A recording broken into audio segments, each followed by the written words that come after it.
Very good morning dear students. आज हम आपको नॉमेनक्लेचर के बाद ऑर्गेनिक केमिस्ट्री के नेक्स्ट टॉपिक आइसोमेरिज्म में लेकर के चलते हैं। हम आज आइसोमेरिज्म पढ़ेंगे। आइसोमेरिज्म में क्या होता है कि दो या दो से ज़्यादा कंपाउंड जो है ना, उनका मॉलिक्यूलर फॉर्मूला सेम होता है, केमिकल और फिजिकल प्रॉपर्टीज डिफरेंट होती हैं। ऐसे कंपाउंड्स का जिनका मॉलिक्यूलर फॉर्मूला सेम है पर फिजिकल और केमिकल प्रॉपर्टीज जो सेम है उनको आइसोमर्स कहा जाता है और इस प्रोसेस को आइसोमेरिज्म कहा जाता है। आइसोमेरिज्म जो है वो दो टाइप का है, एक स्ट्रक्चरल और एक स्टीरियो आइसोमेरिज्म। आज के टॉपिक में हम स्ट्रक्चरल आइसोमेरिज्म शुरू करेंगे और ये कल के वीडियो तक कंटिन्यू रहेगा, मतलब ये दो लेक्चर में एक्सपांड करेगा। और स्टीरियो आइसोमेरिज्म जो है वो हम लेटर ऑन जो है हाइड्रोकार्बन के चैप्टर में स्टडी करेंगे। तो सबसे पहले हम स्ट्रक्चरल आइसोमेरिज्म की बात करते हैं। जैसे कि नाम से पता चल रहा है कि स्ट्रक्चरल आइसोमेरिज्म में जो कंपाउंड्स हैं, दो या दो से ज़्यादा, उनका मॉलिक्यूलर फॉर्मूला तो सेम है पर उनके जो स्ट्रक्चर्स हैं वो क्या हैं, डिफरेंट है। मतलब कि स्ट्रक्चर के अंदर ही एटम्स का अरेंजमेंट जो है वो डिफरेंट होता है और इस फिनोमेना को स्ट्रक्चरल आइसोमेरिज्म कहा जाता है। इसकी स्ट्रक्चरल आइसोमेरिज्म की, अच्छा मैं एक बार फिर से आपको समझा देता हूँ। दो या दो से ज़्यादा कंपाउंड जिनका मॉलिक्यूलर फॉर्मूला सेम है पर स्ट्रक्चर्स डिफरेंट है, यानी कि उनके स्ट्रक्चर्स डिफरेंट तरीके से लिखे जा सकते हैं। ऐसे आइसोमर्स को स्ट्रक्चरल आइसोमर्स कहते हैं और फिनोमेना को स्ट्रक्चरल आइसोमेरिज्म कहा जाता है। इसकी 6 टाइप्स हैं। तो अभी आप पहली टाइप ही पढ़ेंगे तो आपको स्ट्रक्चरल आइसोमेरिज्म का मतलब और भी क्लियर हो जाएगा। पहली है चेन और न्यूक्लियर आइसोमेरिज्म। इसमें हमने बताना है कि दो या दो से ज़्यादा कंपाउंड जिनका मॉलिक्यूलर फॉर्मूला सेम है बट उनका जो अरेंजमेंट है एटम्स का इस तरह का है कि एक स्ट्रक्चर जो है वो स्ट्रेट चेन में है और एक जो है वो ब्रांच्ड चेन में है। जैसे एग्जाम्पल देख लीजिए, ये बुटेन है, ये 2 मिथाइल प्रोपेन है। इन दोनों का मॉलिक्यूलर फॉर्मूला सेम है, C4H10। इसमें भी 4 कार्बन है, इसमें भी 4 कार्बन है, इसमें भी 10 हाइड्रोजन है, इसमें भी 10 हाइड्रोजन है।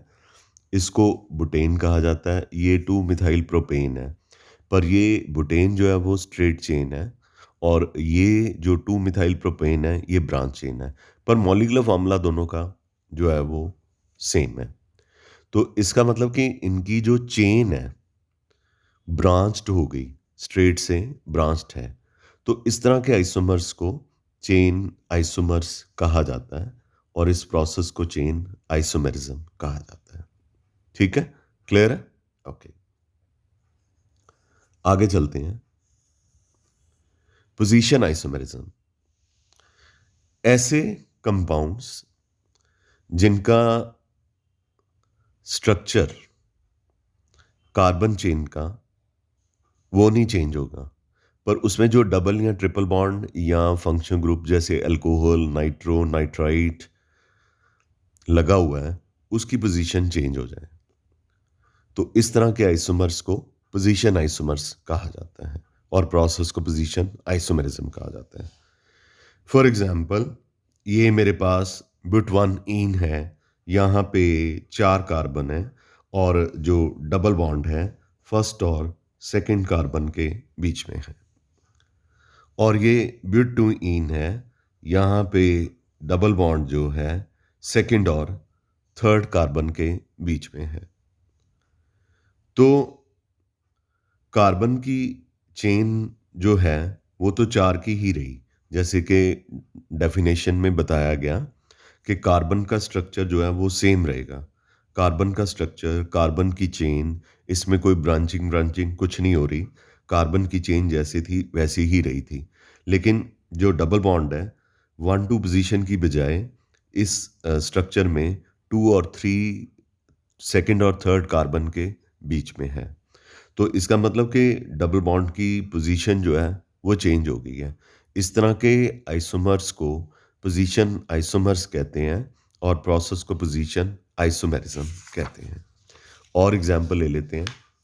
और एग्जांपल में मेरे पास है ये प्रोपेन 1 ओल है।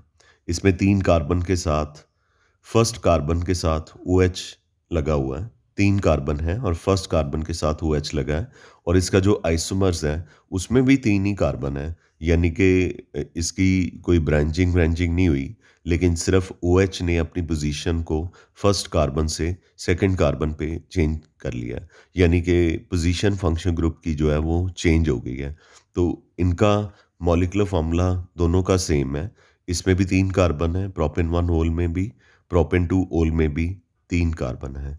हाइड्रोजन का नंबर 3, 5, 7, 8, इसमें भी 3, 4, 7 और एक 8 है। दोनों में हाइड्रोजन का नंबर भी 8 है और एक-एक ऑक्सीजन दोनों में प्रेज़ेंट है। बस जो पोज़ीशन है फंक्शन ग्रुप की वो चेंज हो गई है। इस तरह के आइसोमर्स को पोज़ीशन आइसोमर्स कहा जाता है और प्रोसेस को पोजीशन आइसोमेरिज्म कहा जाता है। ठीक है? आई एम श्योर कि यहाँ तक आपको क्लियर हो गया होगा। आगे हम फंक्शनल आइसोमेरिज्म पे चलते हैं, जो थर्ड टाइप है। जैसा कि नाम सजेस्ट करता है, मॉलिक्यूलर फॉर्मूला सेम होगा, पर जो फंक्शन ग्रुप है वो डिफरेंट हो जाएगा और इसको फंक्शनल आइसोमेरिज्म कहते हैं। बहुत सारी एग्जांपल है। पहली एग्जांपल है, इसमें आपको यह क्या याद करना है कि एल्कोहल्स और ईथर्स एक दूसरे के फंक्शनल आइसोमेरिज्म है, आइसोमर्स हैं।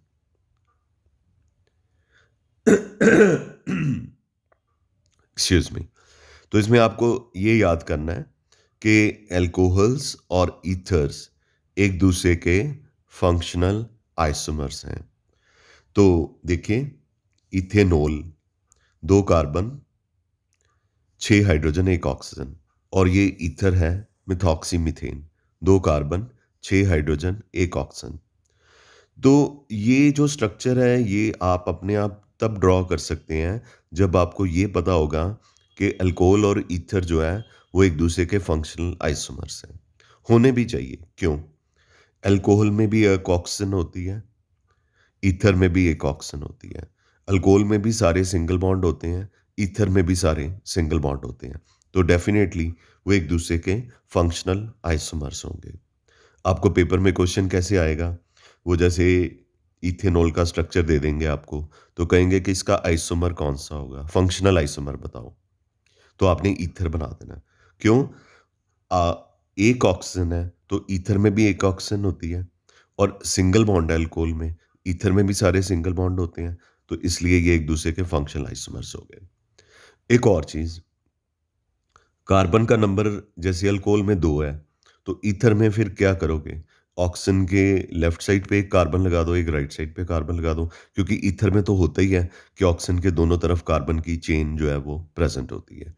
तो दोनों का मॉलिक्यूलर फ़ॉर्मूला जो है C2H6O है, पर फंक्शनल ग्रुप जो है डिफरेंट है। एक अल्कोहल है, एक ईथर है। फंक्शन ग्रुप डिफरेंट होने की वजह से इनकी फिजिकल और केमिकल प्रॉपर्टीज़ तो चेंज हो ही जाएंगी, पर इनका मॉलिक्यूलर फार्मूला जो है वो सेम है। पर फंक्शन ग्रुप डिफरेंट है, इसलिए इनको फंक्शनल आइसोमर्स कहा जाता है। आई एम श्योर कि ये यहाँ तक आपको क्लियर हो गया। आगे आपने ये लर्न करना है अगली एग्जाम्पल में कि कार्बोक्सिलिक एसिड और एस्टर ये भी एक दूसरे के फंक्शनल आइसोमर्स हैं। कार्बोक्सिलिक एसिड और एस्टर क्यों एक दूसरे के फंक्शनल आइसोमर्स हैं? पहली बात, दोनों में 2 ऑक्सीजन है, कार्बोक्सिलिक एसिड में भी, एस्टर में भी। दोनों में एक ऑक्सीजन कार्बन के साथ डबल बॉन्ड के साथ अटैच है और एक ऑक्सीजन कार्बन के साथ सिंगल बॉन्ड के साथ अटैच है, दोनों में। तो इसीलिए ये एक दूसरे के फंक्शनल आइसोमर्स हैं। तो एग्ज़ाम में अगर वो आपको एस्टर दे देते हैं और वो कहते हैं कि इसका फंक्शनल आइसोमर बनाओ, तो आपने कार्बोक्सिलिक एसिड बना देना है। अगर कार्बोक्सिलिक एसिड दे देते हैं तो कहते हैं फंक्शनल आइसोमर्स बनाओ, तो आपने उसका एस्टर जो है फंक्शनल आइसोमर्स बना देना है। मॉलिक्यूलर फार्मूला आपने ध्यान रखना है कि दोनों का सेम रहना चाहिए। जैसे यहाँ पे एग्जांपल ली गई है, ethanoic acid and methyl methanoate, दोनों में दो दो कार्बन है, चार चार हाइड्रोजन है और दो दो ऑक्सीजन है। ठीक है। अच्छा, तीसरी एग्जांपल है aldehydes, ketones, unsaturated alcohols, unsaturated ethers, functional isomers हैं। कारण, एल्डिहाइड में कार्बन और ऑक्सीजन के साथ एक डबल बॉन्ड प्रेजेंट होता है। ठीक है। और कीटोन में भी कार्बन के साथ एक डबल बॉन्डेड ऑक्सीजन प्रेजेंट होता है। तो ऑब्वियसली एल्डिहाइड और कीटोन एक दूसरे के फंक्शनल आइसोमर्स हैं। ये प्रोपेनल है, ये प्रोपेन 2 है।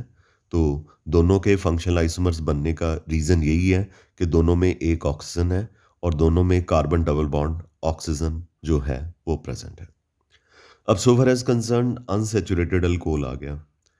अब अनसैचुरेटेड अल्कोहल एल्डिहाइड का या कीटोन का फंक्शनल आइसोमर क्यों हो गया? क्योंकि अल्कोहल में एक ऑक्सीजन है, एल्डिहाइड में भी एक ऑक्सीजन है, कीटोन में भी एक ऑक्सीजन है।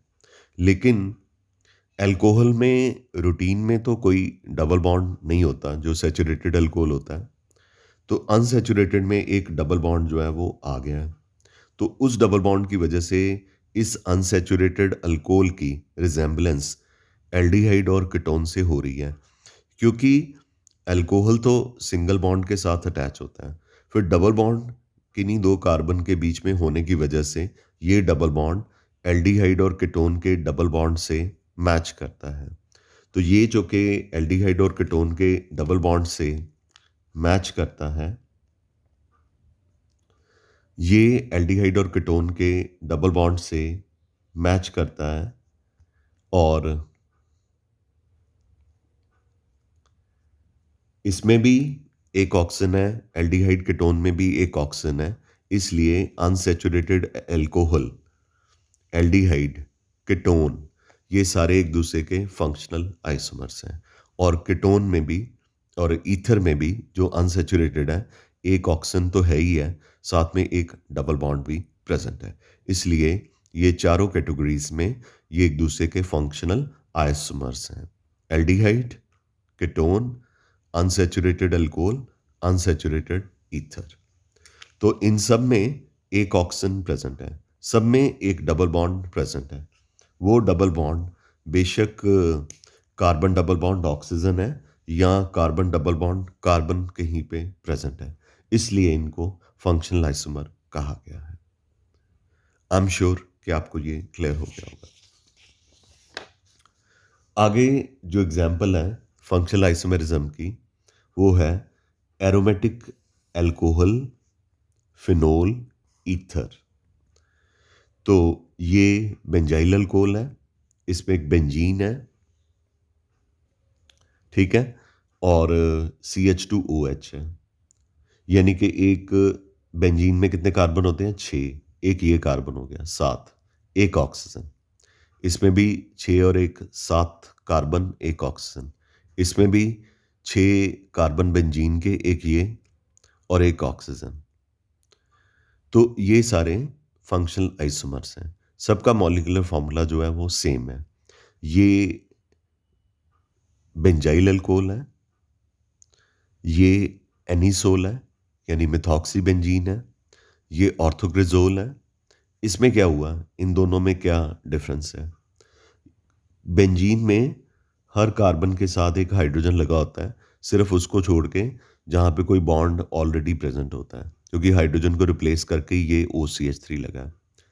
तो जब ये CH3 ग्रुप यहाँ पे आएगा तो ये हाइड्रोजन जो है वो इधर मूव कर जाएगा। तो हाइड्रोजन इधर मूव कर गया, CH3 इधर आ गया।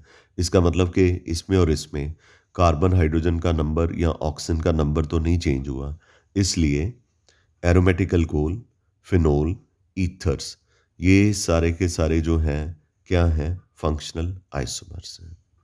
अच्छा, ये जो स्ट्रक्चर थर्ड है, फोर्थ और फिफ्थ है, ऑर्थोक्रिजोल, मेटाक्रिजोल, पैराक्रिजोल, ये तीनों ही इक्विवेलेंट हैं, पर बेंजाइल अल्कोहल और एनिसोल के फंक्शनल आइसोमर्स हैं। और इन तीन स्ट्रक्चर्स में थर्ड, फोर्थ, फिफ्थ में मैंने नोट भी लिखा हुआ है कि ये पोजीशन आइसोमर्स भी हैं, क्योंकि इसमें CH3 पहले ऑर्थो पोजीशन पे है, फिर मेटा पोजीशन पे एग्जाम्पल में, फिर पैरा पोजीशन पे है। यानी CH3 की पोजीशन जो है वो ऑर्थो, मेटा, पैरा पे चेंज हो रही है। ठीक है, तो इस तरह के आइसोमर्स को हम फंक्शनल आइसोमर्स कहते हैं। ठीक है, then we have dienes, alkenes and alkynes. Dienes में दो डबल बॉन्ड होते हैं, यानी कि ये सिग्मा सिग्मा सिग्मा, ये पाई बॉन्ड, ये पाई बॉन्ड, दो पाई बॉन्ड हो गए। तो अलीन में क्या होता है कि कंसेक्यूटिवली डबल बॉन्ड होते हैं, मतलब दो कंसेक्यूटिव पाई बॉन्ड होते हैं। कंसेक्यूटिव मतलब जैसे फर्स्ट और सेकंड कार्बन के बीच में है, फिर सेकंड और थर्ड कार्बन के बीच में भी पाई बॉन्ड जो है वो प्रेजेंट है। तो इसमें भी दो पाई बॉन्ड थे, ये इनको डाइईन कहा जाता है और इनको अलीन कहा जाता है, ALLENE। बेशक इसका नाम ब्यूटा 1,2 डाइईन है, but this is called Aleen in the common language. तो अलीन में पाई बॉन्ड जो है वो कंसेक्यूटिव प्रेजेंट होते हैं। अच्छा, नाउ द क्वेश्चन राइजेस कि ये अल्काइन के साथ कैसे आइसोमेरिज्म शो कर सकते हैं कि ये डबल बॉन्ड है तो ये ट्रिपल बॉन्ड है। वेरी सिंपल, जब दो डबल बॉन्ड होते हैं तो दो पाई बॉन्ड होते हैं। तो ये ट्रिपल बॉन्ड में भी बीच वाला बॉन्ड सिग्मा हो गया, ऊपर वाला पाई बॉन्ड हो गया, नीचे वाला भी पाई बॉन्ड हो गया। तो अल्काइन में भी दो पाई बॉन्ड हो गए।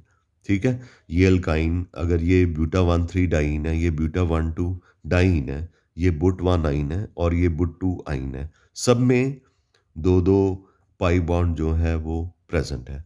क्योंकि सब में दो दो पाई बॉन्ड प्रेजेंट है, तो इनको हम क्या बोलेंगे? फंक्शनल आइसोमर्स बोलेंगे। अगली एग्जाम्पल, चलो अब तो बहुत आसान सी एग्जाम्पल शुरू होगी। नाइट्रोअल्केन,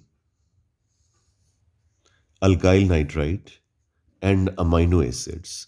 अमाइनो एसिड्स वही होते हैं जो कंबाइन करके प्रोटीन्स बनाते हैं। अमाइनो एसिड्स प्रोटीन्स बनाते हैं। ये नाइट्रो अल्केन है, इसमें नाइट्रोजन और ऑक्सीजन जो है वो प्रेजेंट है। नाइट्रोजन एक डबल बॉन्ड ऑक्सीजन के साथ प्रेजेंट होता है और एक सिंगल बॉन्ड ऑक्सीजन के साथ प्रेजेंट होता है। तो ये नाइट्रो ग्रुप हो गया, तो ये नाइट्रो अल्केन हो गया। तो आगे हमारे पास नाइट्राइट है। तो इसमें नाइट्रो और नाइट्राइट में मैंने नॉमेनक्लेचर में करवाया था, वो वीडियो निकाल के सुनना आप, कि नाइट्रो अल्केन में जो कार्बन है वो डायरेक्टली नाइट्रोजन के साथ अटैच होता है, और नाइट्राइट में जो ऑक्सीजन होता है वो कार्बन के साथ अटैच होता है। पर अगर हम नाइट्रोजन को फोकस करें तो इसमें भी एक डबल बॉन्डेड ऑक्सीजन है और एक सिंगल बॉन्डेड ऑक्सीजन है, और नाइट्रो में भी एक डबल बॉन्डेड ऑक्सीजन है, एक सिंगल बॉन्डेड ऑक्सीजन है। तो इसलिए nitro and nitrite they are isomers of each other. ये ग्लाइसिन नाम का अमाइनो एसिड है। अमाइनो एसिड्स 21 होते हैं, ठीक है, इन नंबर। तो ये बॉडी में प्रोटीन्स बनाने के काम आते हैं। एसेंशियल होते हैं, नॉन एसेंशियल होते हैं, ठीक है। तो जो अमाइनो एसिड है उसमें कार्बन के साथ एक तरफ कार्बोक्सिलिक एसिड लगा होता है, और कार्बोक्सिलिक एसिड में आपको पता है कि एक कार्बन डबल बॉन्ड ऑक्सीजन होता है ना, और एक carbon single bond oxygen present होता है। तो डबल बॉन्ड जैसे नाइट्रोजन ऑक्सीजन के बीच में था, यहाँ पे कार्बन डबल बॉन्ड ऑक्सीजन हो गया, यानी डबल बॉन्ड मैच कर गया। और इसमें अमाइनो एसिड में जो कि एक तरफ कार्बोक्सिलिक एसिड ग्रुप होता है, एक तरफ NH2 ग्रुप होता है। बेशक यहाँ पे नाइट्रोजन सिंगल बॉन्डेड से अटैच है और किसी ऑक्सीजन के साथ नहीं अटैच, लेकिन डबल बॉन्डेड ऑक्सीजन कार्बन के साथ तो अटैच है, तो इसलिए ये तीनों भी एक दूसरे के फंक्शनल आइसोमर्स हैं। आई एम श्योर कि आपको ये मैंने अपनी तरफ से अच्छी तरह से बताने की कोशिश की है। द ओनली थिंग इज़ कि वीडियो पे कॉन्सेंट्रेट आपने अच्छे से करना है। अगर अच्छे से करेंगे तो आपको डेफ़िनेटली ये समझ लगता जाएगा, नहीं तो प्रॉब्लम होएगी इसमें। उसके बाद हमारे पास ये अब आप अपने आप मैनेज कर सकते हो। प्राइमरी, सेकेंडरी, टर्शरी अमाइन जो हैं, ये भी फंक्शनल आइसोमेरिज्म शो करते हैं। ये प्रोपेन 1 अमाइन है, ये प्राइमरी अमाइन है। यहाँ पे NH के दोनों तरफ कार्बन की चेन है। मतलब ऐसा है ना कि इसमें 3 कार्बन की चेन के साथ NH2 लगा हुआ है। तो ये कार्बन की चेन के साथ नाइट्रोजन के साथ एक ही कार्बन की चेन है, तो ये प्राइमरी अमाइन हो गया। नाइट्रोजन के साथ अगर दोनों तरफ कार्बन की चेन हो, तो ये सेकेंडरी अमाइन हो जाता है। नाइट्रोजन के साथ तीनों तरफ कार्बन की चेन हो, तो ये टर्शरी अमाइन हो जाता है। ये हमने नॉमेनक्लेचर में पढ़ा था। ये भी एक दूसरे के फंक्शनल आइसोमर्स हैं। क्लियर है? ओके। अगली एग्जाम्पल मेरे पास है साइनाइड्स एंड आइसोसाइनाइड्स की। Cyanides C triple bond N होता है और नाइट्रोजन और कार्बन के बीच में भी एक डबल बॉन्ड, एक डायरेक्टिव बॉन्ड होता है। यहाँ पे भी नाइट्राइल में एक कार्बन एक नाइट्रोजन है। यहाँ पे भी आइसोनाइट्राइल में या आइसोसाइनाइड में भी एक नाइट्रोजन और एक कार्बन है। यहाँ पे कार्बन और नाइट्रोजन के बीच में ट्रिपल बॉन्ड है। यहाँ पे ट्रिपल बॉन्ड तो नहीं है, पर इसे एज्यूम ट्रिपल बॉन्ड ही करना है। एक डबल बॉन्ड एक डायरेक्टिव बॉन्ड है, तो इसको आप ट्रिपल बॉन्ड ही कह सकते हैं। द ओनली डिफरेंस इज के नाइट्राइल में कार्बन और कार्बन के बीच में बॉन्ड है और आइसोसाइनाइड में कार्बन और नाइट्रोजन के बीच में बॉन्ड है। ये इनमें डिफरेंस है। इसी तरह से हमारे पास अमाइड्स और ऑक्साइम्स जो हैं वो एक दूसरे के साथ फंक्शनल आइसोमेरिज्म शो करते हैं, क्योंकि जो अमाइड होता है उसमें कार्बन डबल बॉन्ड ऑक्सीजन और एक NH2 होता है। इसका मतलब हमें ऑक्साइम्स में एक डबल बॉन्ड चाहिए जो कि कार्बन और नाइट्रोजन के बीच में आ गया। मतलब अगर इस स्ट्रक्चर में एक डबल बॉन्ड है तो इसके आइसोमर में भी एक डबल बॉन्ड होना चाहिए। इसमें एक नाइट्रोजन है तो इसमें भी नाइट्रोजन होना चाहिए। इसमें एक ऑक्सीजन है तो इसमें भी ऑक्सीजन होना चाहिए। तो कार्बन डबल बॉन्ड NOH जो है उनको केमिस्ट्री में ऑक्साइम्स बोलते हैं। ठीक है? ऑक्साइम्स के बारे में हम और भी पढ़ेंगे अगली क्लास में भी, और डेफिनेटली हम हाइड्रोकार्बन के चैप्टर में भी हम ऑक्साइम्स के बारे में बात करेंगे। ठीक है? आई एम श्योर कि आपको तीसरा आइसोमेरिज्म की जो टाइप है, फंक्शनल आइसोमेरिज्म जो है वो क्लियर हो गई होगी। ठीक है? तो आज के वीडियो में हम इतना ही सुनते हैं। तो बाकी कल हम पढ़ेंगे metamerism, tautomerism and ring chain isomerism. ठीक है? तो ये हम कल पढ़ लेंगे। तो आज आप इतना ही कीजिए। आई थिंक इज सफिशिएंट, क्योंकि फंक्शनल आइसोमेरिज्म की 9 एग्जांपल्स मैंने बताई हैं। तो ये 9 की 9 में आपने ये चीज़ मतलब बाय हार्ट लर्न कर लेनी है कि अमाइड्स और ऑक्साइम्स एक दूसरे के फंक्शनल आइसोमर्स हैं। साइनाइड और आइसोसाइनाइड एक दूसरे के फंक्शनल आइसोमेरिज्म हैं, मर्ज हैं। नाइट्रो और नाइट्राइट एक दूसरे के फंक्शनल आइसोमर्स हैं। ठीक है? Aldehyde ketone, unsaturated alcohol and unsaturated ether एक दूसरे के आइसोमर्स हैं। अल्कोहल और ईथर एक दूसरे के आइसोमर्स हैं। प्राइमरी, सेकेंडरी, टर्शरी अमाइन एक दूसरे के आइसोमर्स हैं। कार्बोक्सिलिक एसिड और एस्टर्स एक दूसरे के आइसोमर्स हैं। ठीक है? So with this I would like to take your leave. I hope you understood the lecture very nicely. Thank you very much, guys. Have a nice day. Love you all. See you tomorrow.